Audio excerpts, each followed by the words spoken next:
God wants you healthy. Welcome to another edition of Time with Dr. Mahama. In the last episode, I indicated that our diet is very important for our health. Improper dietary habits impacts people somewhat differently depending on the stage of life in which they are. For example, childhood malnutrition can result in kwashiorkor or marasmus. Kwashiorkor is predominantly a protein deficiency condition, while marasmus is a deficiency of all macronutrients, that is, protein, carbohydrate, and fats. I'm going to pay attention to adult malnutrition. Just as the manufacturer of a car or a telephone has a manual that helps you keep your car or phone working properly, I consider the Bible as God's manual for his most precious creation, that is man. In the creation story, we see that after the things that God created on day 1 up to day 5, we read, God saw that it was good.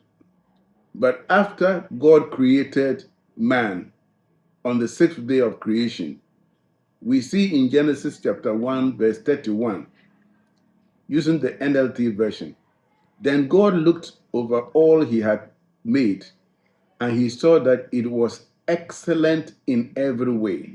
Excellent in every way. That was God's intention for man, to be in good health and to live long life.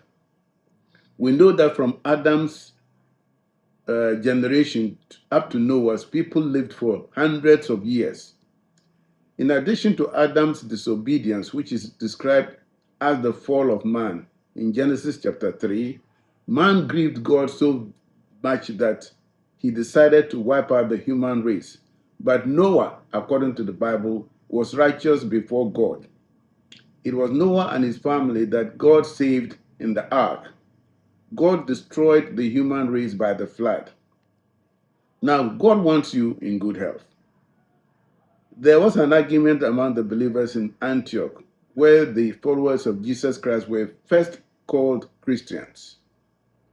So Paul, Barnabas, and others were sent to Jerusalem to seek counsel as to whether Gentile believers should be circumcised before they can be saved. But the leaders in Jerusalem sent a letter to Antioch to clarify matters. Acts 15:20 is part of the answer sent to the believers in Antioch.